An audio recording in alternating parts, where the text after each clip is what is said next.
ऊंट खरीदने के लिए वो मार्केट में गया, बाजार में गया, उसने ऊंट जो है पसंद कर लिया, सौदा हो गया, पैसे दे दिए, ऊंट लेकर के अपने घर पर आ गया। उसका एक विश्वास पात्र नौकर था, उससे कहा कि भाई देख लो, लेके आ गया ऊंट।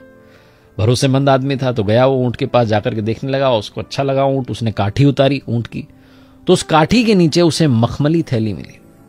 उसने मखमली थैली जब देखी तो उसकी आंखें खुली रह गई कि इसमें माल निकलेगा। थैली को खोला तो उसमें बहुत सारे हीरे थे। नौकर तो खुशी के मारे उछलने लग गया कि क्या बात है, सेठ जी ने तो कमाल ही कर दिया, ऊंट नहीं लाया, पता नहीं कितना सारा माल लेके आ गया। दौड़ के भागा अपने सेठ जी के पास, जाकर कहने लगा कि मालिक, आप सिर्फ ऊंट नहीं लाए हो, आप पता नहीं कितना सारा माल लाए हो। सेठ जी ने कहा क्या बात कर रहे हो? तो उसने दिखाई वो मखमली थैली की, देखो इसमें बहुत सारे हीरे। उसने टेबल पर बिछा दिए सारे हीरे। सेठ जी ने कहा अरे वाह, ये तो कमाल हो गया, लेकिन ये मेरे तो है नहीं। सेठ जी सोच में पड़ गए। उन्हें समझ में आया कि शायद ये ऊंट वाले के हैं, उसने बेचारे ने रखे होंगे काठी के नीचे अपना सामान। और नौकर जो था उसके दिमाग में चल रहा था कि सेठ जी क्या सोच रहे हैं। उसने कहा क्या सोच रहे हो मालिक? सेठ जी ने कहा मैं सोच रहा हूं कि इसको फटाफट से तुम वापस थैली में रखो, मैं इसको दे करके आता हूं, थोड़ा समय लगेगा, तुम काम जो है देख लेना। नौकर ने कहा आप अजीब आदमी हो, बुरा ना मानो, लेकिन ये बेवकूफ भरी बात है, आपको किसी ने देखा नहीं, आप वहां से लेकर के ऊंट आए हो, सबको यही पता है, ऊंट की काठी के नीचे थैली निकली है, थैली में हीरे निकले, किसको पता है? आपके और मेरे बीच की बात है।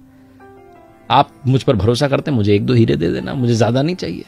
सेठ जी ने कहा नहीं, मैं वापस देकर आऊंगा जिसको।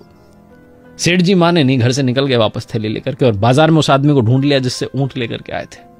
उससे कहा भाई साहब, आपकी मखमली थैली जो है उस काठी के नीचे, ऊंट की काठी के नीचे रखी थी, ये आप संभालो। वो आदमी बहुत देर से परेशान चल रहा था, उसकी थैली नहीं मिल रही, तो उसने कहा क्या बात है, आपके पास थी और आप लौटाने आ गए, बहुत बड़ी बात है, आज के जमाने में कौन आता है?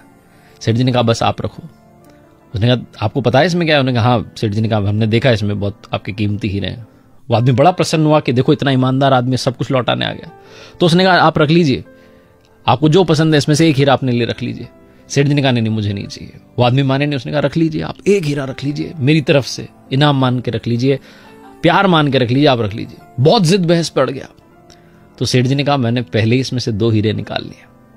उस आदमी का गुस्सा बढ़ गया, उसने कहा अच्छा कलाकार निकले, पहले ही निकाल लिए। उसने फटाफट से थैली खोली, सारे हीरे गिनना शुरू किया, उसके सारे पूरे के पूरे थे। उसने कहा सेठ जी तो पूरे के पूरे हैं, आपने कौन से 2 हीरे निकाल लिए? सेठ जी ने कहा 2 हीरे मैंने पहले ही अपने पास में रख लिए, पहला ईमानदारी वाला हीरा और दूसरा आत्मसम्मान वाला हीरा, दोनों अनमोल है, कोई खरीद नहीं सकता। बहुत छोटी सी कहानी जिसका सार ये समझाता है कि पैसा बहुत कुछ हो सकता है, लेकिन पैसा सब कुछ नहीं होता है। लाइफ में ईमानदारी और आत्मसम्मान का रास्ता कभी भी मत छोड़ना, आपकी आत्मा प्रसन्न रहेगी, आप अंदर से खुश महसूस करेंगे। एक बार फिर से